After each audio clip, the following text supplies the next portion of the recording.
I'm very happy to welcome Professor Elinor OCHS from UCLA, who will be speaking about how listening to what others are saying fell out of grace in human development. So thank you so much, Professor OCHS, for joining us, and feel free to share your screen. So I want to say how happy I am, first of all, to be here and to have a chance to start this dialogue with other members um, of the IEA, and also to the broader listening audience, whoever is out there. So um, my talk is about listening and human development, and that's the human development part is something I've been looking at as an anthropologist for quite some time, but I've never gotten into the listening part of human development, learning how to listen, or what listening can bring, or what does it mean to develop a competence in listening.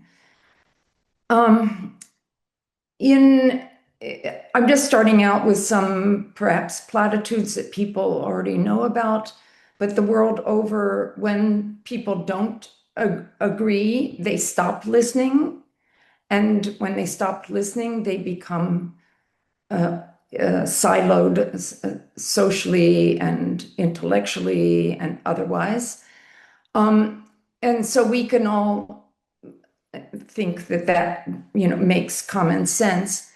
But I don't know how many of you know that actually people don't listen very much, even with people they agree with intimates, with friends, with other allies, and people who've dedicated their careers to conversation analysis have said that misunderstanding is probably the default underbelly of human communication. And we have all kinds of mechanisms to repair that kind of miscommunication, the mislistening of things, but they aren't always put in place.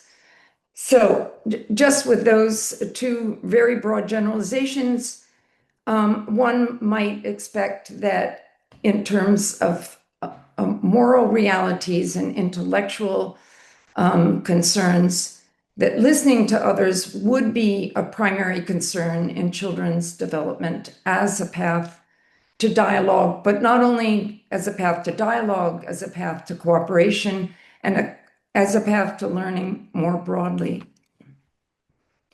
But instead, what I have found is that accounts of young children learning to listen to others are very few and far between.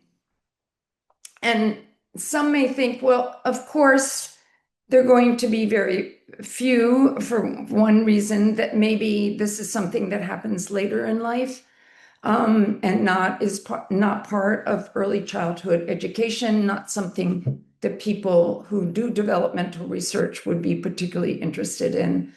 Well, that may be true, but it also could be true that certain communities, certain sociocultural groups may prioritize young children's learning to listening to what others are saying, and that maybe the skill of listening to others in early childhood is then socioculturally construed. And in fact, a linguistic anthropologist and cultural psychologists have documented this phenomenon. And this is something that I want to pursue myself from a linguistic anthropological perspective, and specifically to look at ethnographic research methods to comprehend the role of listening in human development. So basically, we think of speaking and listening as two communicative practices that are universal. But in terms of those two practices, speech remains the focal interest by far in all fields that look at language and human development, or just language per se. Think of like native speakers or non-native speakers, and so on and so forth. Speech acts, political speech. People are interested in the production of language, and not, they may also be interested in the comprehension of language, but not necessarily the process that distinguishes hearing something and listening. So in quantitative studies of children's language development, the focus is on language produced by the child, and whereas it used to be the grammatical structure of that production, it's pretty much in recent times been reduced to words, the number of words produced by children. And there's been quite a public concern with the number of words produced by children, or socioeconomic differences in the number of words produced by children. And the words that are looked at are usually looked at as words in dyadic conversation between a parent and a child. And these are conversations in which you have one speaker and one addressee, and they're in a dyadic, usually face-to-face configuration. So the idea here in developmental studies, basically what most of the studies speak to or have suggested, is that the more words that are directed to a child, the larger the child's vocabulary. So and that generalization is based on, as I said just now, situations where the child is the primary addressee in dyadic parent-child conversation, it's face-to-face, and the language that is directed to children is simplified and full of affect. So it's child-directed speech. And under these kinds of conditions where the child is the primary addressee, these are the best possible conditions for enlarging the child's vocabulary. And I would agree with that. And I think most people would agree with that. There's so many aspects of that would draw the child's attention and would certainly have a big effect on the child's vocabulary. Okay, in these studies, however, the idea of listening to other people's conversations, what we might think of as overhearing, has been seen as having little to no developmental benefit with respect to the number of children's words. These studies have been situated primarily in Western post-industrial societies. Some studies have looked at socioeconomic differences, low-income families and middle-income families, and compared low-income families with low input. There's been a panic about that in terms of the word gap. Millions of words in the first 3 years of life, differences in quantity in that respect. There have been very few studies carried out in societies with different sociopolitical economies. Okay. A few, very, very few studies have come out in 2025. It's a couple of studies that haven't been cross-disciplinary but have similar results, have been published in 2024, I think one in 2023, but most of them have come out this year. Some have not yet been published, and they're just online, where anthropologists have joined developmental quantitative with quantitative methodology psychologists and to look at sociocultural environments, different kinds of sociocultural environments, and how those environments influence children's language development. And the paper that I want to write for IEA is to contribute ethnographically an analysis of how children may be apprenticed to listen and contribute to multi-party interactions rather than dyadic interactions as a valued social practice. And you can see some kind of figure down below there where you can see that little C there stands for like a little child nested in a adult caregiver or sibling caregiver. Okay, so I want to codify, very quickly the paper argument as it's starting out at the beginning of the month. So the first argument is that developmental studies emphasize the import of frequent dyadic conversations in which infant or toddler is speaker or addressee. These studies have motivated all over the world, but especially in low-income countries, early childhood interventions. And the second argument is that ethnographic studies emphasize that in some societies, infants and toddlers routinely participate in multi-party conversations as legitimate overhearers, as what some people in conversation analysis and other people look at interaction would call children as side participants, as well as children as speakers and addressees, while in other societies, children routinely participate in dyadic conversations as only speakers or primary addressees. Okay, the third argument is that routinely immersed in either multi-party or dyadic contexts, or both, neurodevelopmentally intact children across different sociocultural settings do acquire language. Okay, and the fourth argument is that multi-party interactions have their own developmental affordances. And here I point out two, that beginning in infancy, children are apprenticed to listen to a range of speakers, not just a parent, for example.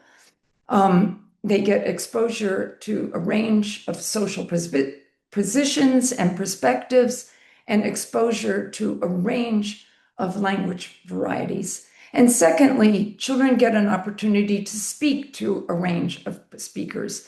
And in doing so, they learn what conversation analysts would call recipient design.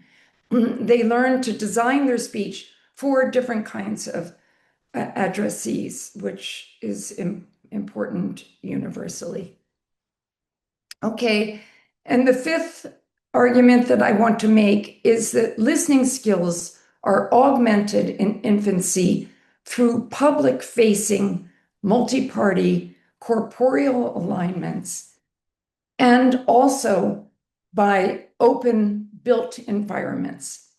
So in terms of corporeal alignments, caregivers orient infant bodies towards public spaces. And in terms of built environments, also natural environments, that open environments, both built and natural, afford auditory and visual access to open public spaces with multi-party informal and formal interactions alike. So we might think of those as affordances. Okay, I want to give a very quick rundown of who I am.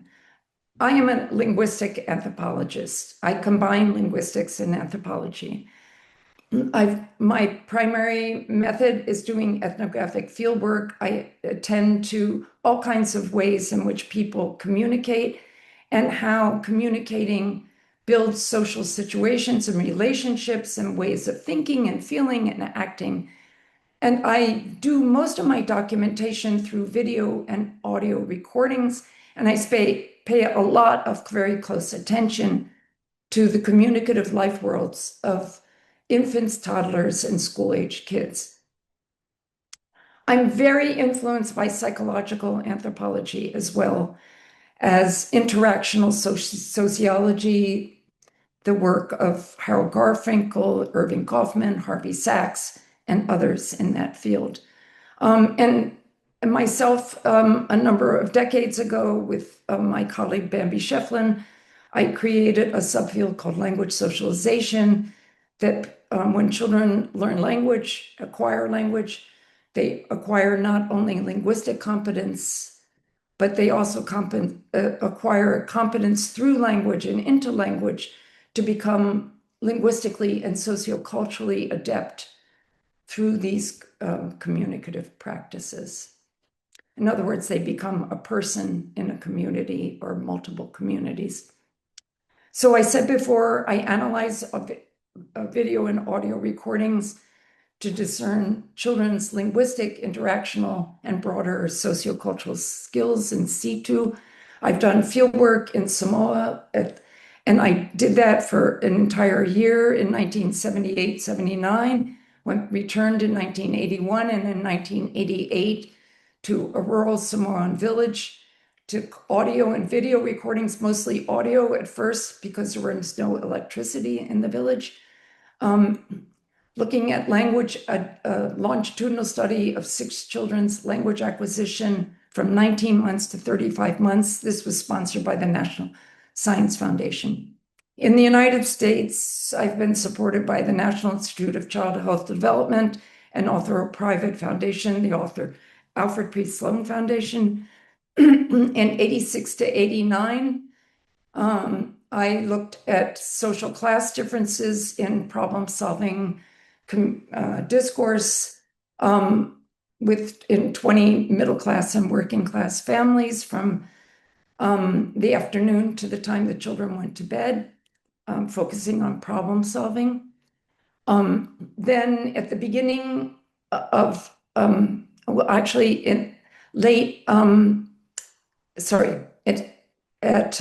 the beginning of the 21st century, I directed a rather large study. It had 60 people, all kinds of interdisciplinary people from clinical psychology, sociology, linguistics, anthropology, including archaeologists and medical anthropologists and linguistic anthropologists and so on. We all documented a week in the lives of 32 middle-class families from morning to evening, doing video, audio recordings, in timed interval documentation of what people were doing, etc. Photos, almost 21,000 photos, cortisol samplings of people's stress levels. We did in detail interviews and so on. For video, we have like over 1,500 hours of video. Anyway, it was an enormous process. I think I know a lot about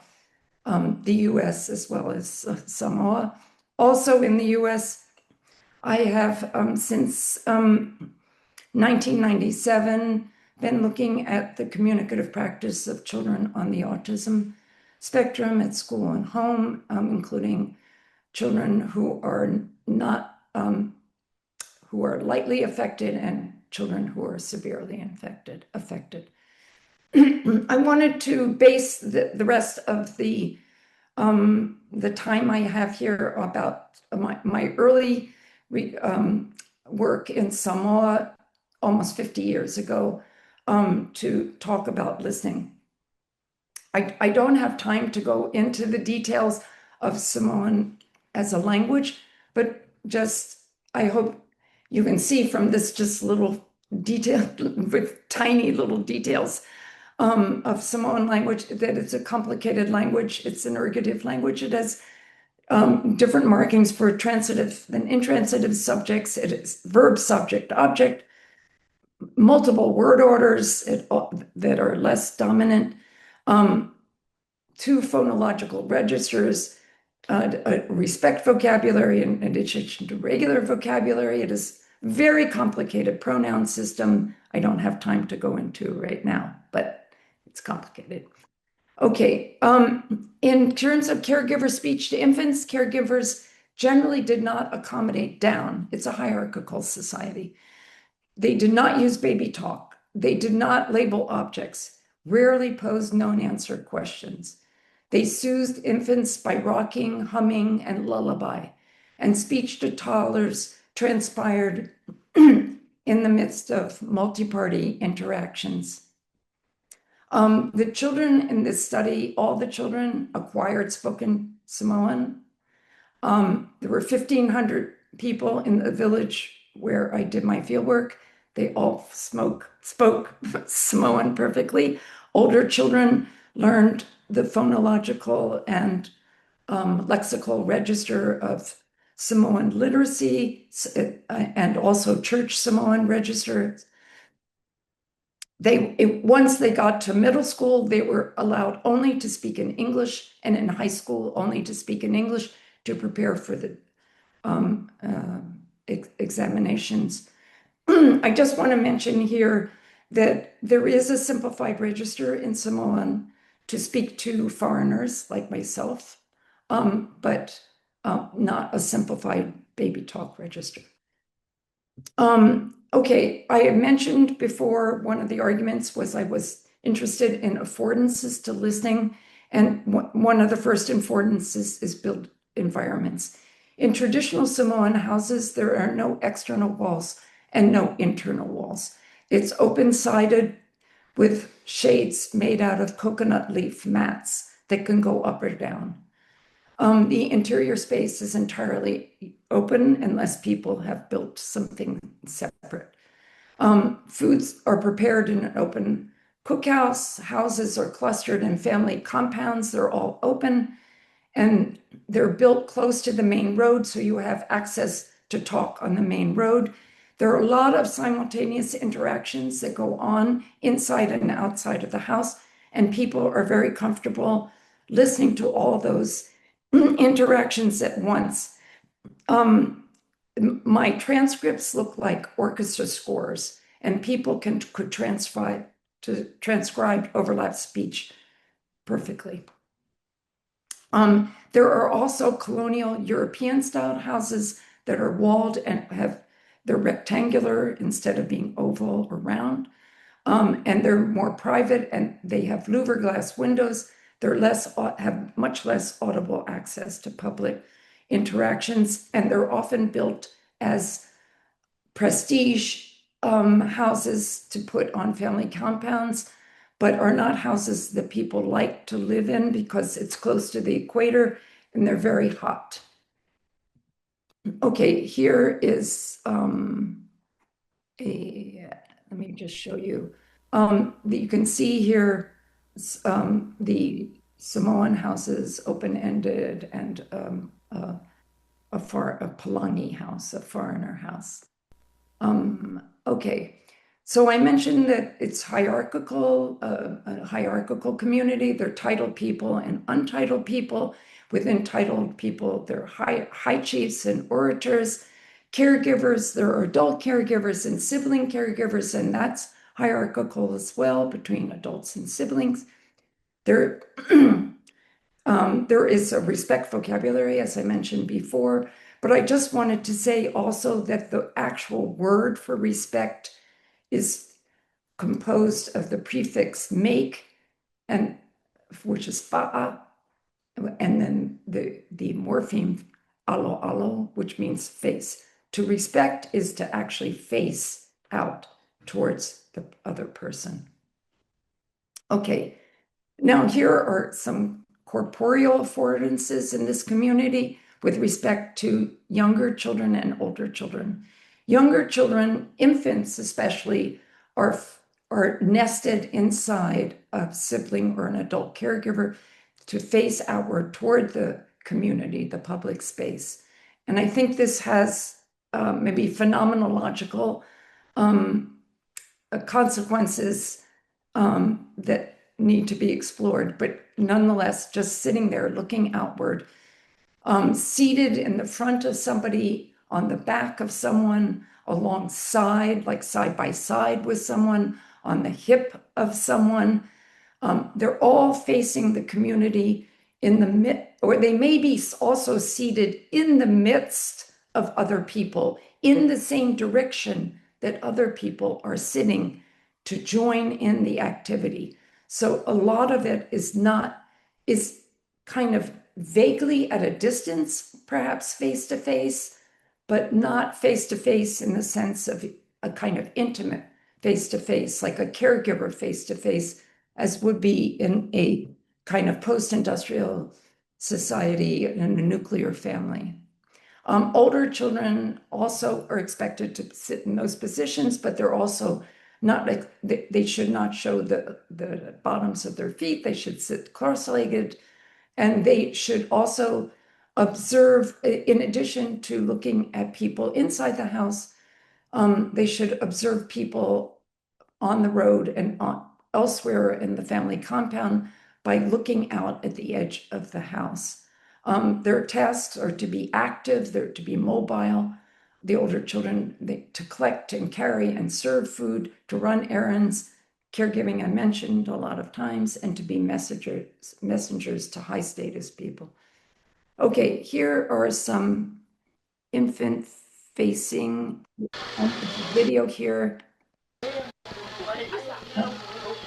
On the left are women in an open house making a fine mat, which is a form of money, given in exchanges. And here is a child who's very young, and you can see in the other photos some other instances of just caregivers, or a number of caregivers, or one caregiver. Okay, let me go in here. Here's sibling caregivers with infants. You can see their kind of positionality here. Okay, and this last one is a dance practice in the pastor's house. You can see it's a foreigner-style house with walls, and they're all practicing a dance that they're going to give the next day. They're seated and giving the dance. They're doing the hand gestures. And there's a toddler in the middle.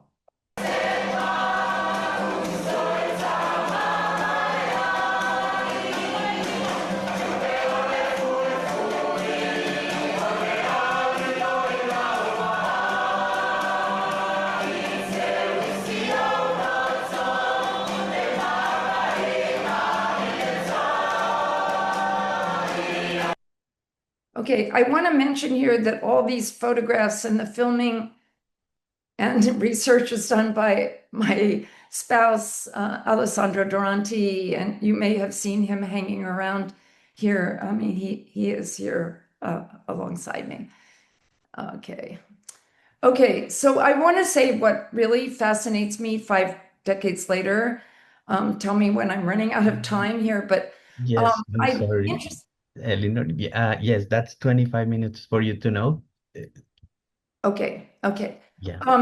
I'm interested in these kinds of questions. Can habitats and corporeal orientations influence the phenomenology of listening in early childhood? Could they be cultural amplifiers? And if we want to contrast, let's say, post-industrial nuclear households with what I just showed you, could private walled habitats with few family members and face-to-face alignment amplify a child's listening as an addressee in a dyadic interaction, whereas these kind of habitats that I've just shown you could amplify the child's listening as a side participant, as an overhearer, and also as a direct participant in these multi-party conversations. Another thing is our listening skills of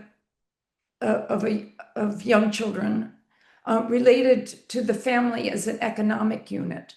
For example, do children who are raised to sustain the shared economic resources of the family routinely listen as side participants to others' multi-party conversations?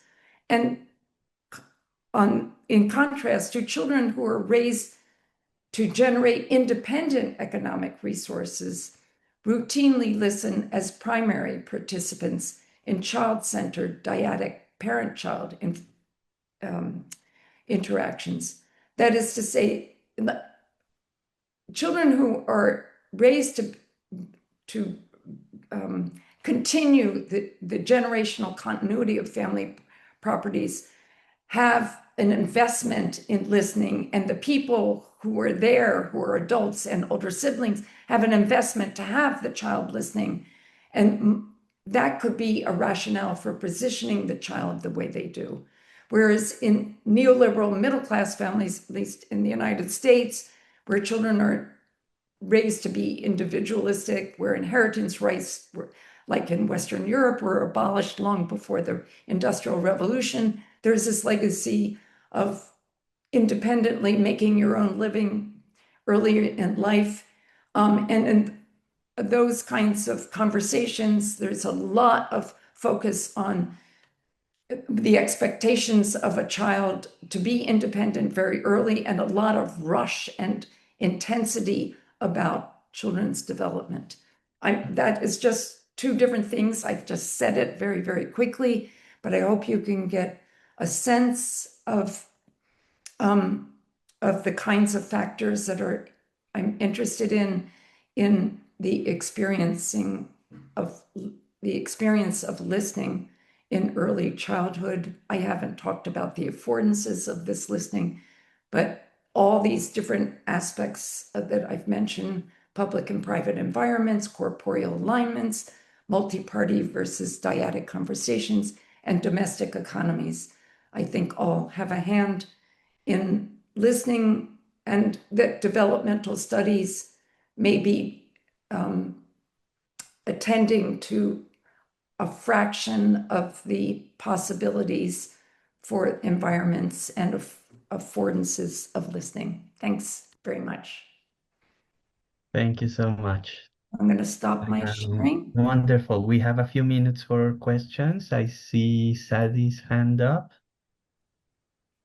Yes, thank you. Can you hear me, Elinor? Hi. Well, thank you for this extremely detailed. You know how I love your fine-grained detailed work showing, I mean, here how the degree of exposure of these children to social life.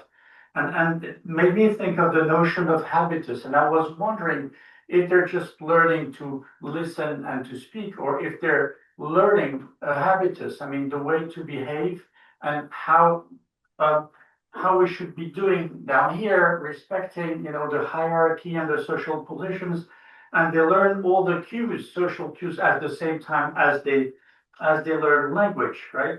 And so, Yes. in a way, you're showing us in practice how this legitimate peripheral participation in society is designed through the very early years, so they can actually learn their place in society as part of the whole thing. Language is it. And so this is a question that is a bit personal. Is, we've always talked to our own children not using baby talk. All right. And I was wondering, if you use baby talk, I mean, what you're exposing the children to is you're telling them they're children, right? You're not telling them they're members of society. And I was always very struck also at the kind of specific interactions you were talking about the US that are given to children there compared to what we have, for example, in Western Europe, which is, they're little kings, always fantastic, where here, this is much more constraining thing. So since you've seen all these different cultures, I mean, does the fact that kids are treated as kids or as adult members change something in the whole culture and the way they behave afterwards? Yeah, yes, I was going like a speed demon here, but one of the really main things I'm interested in are the affordances of listening. I mean, listening is such a complicated thing, but I'm not going to get into that now. But the affordances of listening it's incredible. I mean, survival. It's just like, listening. The kids in Samoa were able to attend to so many different things at the same time.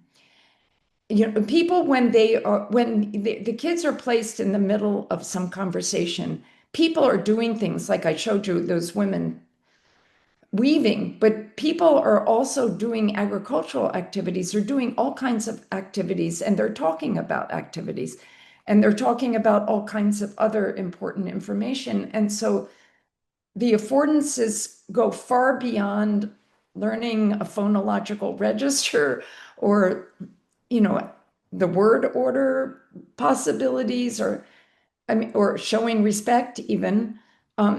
They're becoming fast doing a lot of different, having these different kinds of exposures to different kinds of experiences. Whereas schools, of course, wall off. We have the baby talk, which walls off.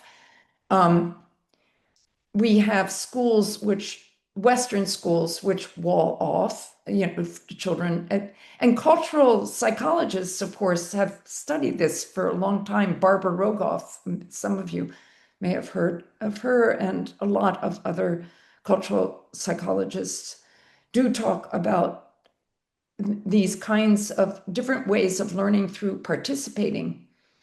First you're participating just sitting there, but eventually you're participating in other ways. And children in Samoa were also able to use tools, even machetes, before they went to primary schools. And they were, I think I mentioned even in the abstract in my application to be here that children really, anyway, they have a deep, they've learned a lot of different kinds of skills very, very early in life. That is integral to meaning, but also integral to a lot of other ways of helping. It's also in terms of care for other people. Jorge? Well, first, thank you for such an interesting and detailed presentation. I was wondering whether both factors, language contact and language typology, might be involved somehow in this case. Have you given a thought to it? Yeah. Okay. Well, first of all, there is a primary school, and it's, a primary inside the village, and the primary school, and there's also, there's a public primary school and a Catholic primary school, and and they follow a certain method in that, but a lot of it is repetition method. And there is, and there are these after school schools that the churches give children, as well as Sunday schools. And there's all kinds of literature that has, and literacy media that go with those practices that have been stamped in New Zealand or elsewhere, and are pre-printed, and which are there. And I mentioned in an asterisk on one of the slides, I don't know how many of you read that, but the only person in the village who acted anywhere close to what everybody has been recording in Western European and urban environments and post-industrial countries, having labeling objects and doing these known answer test questions for kids, she did that with her own children, but she was also the Sunday school teacher and did, pointed to things and had people recite things. So there is that kind. It's a kind of hybrid thing. It's but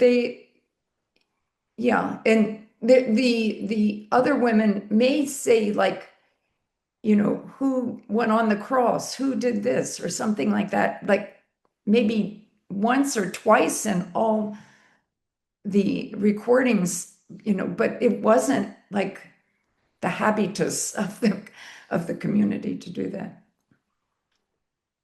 by far. Wonderful. Yes, thank you so much, Professor Ox. So this is all the time we have for this talk.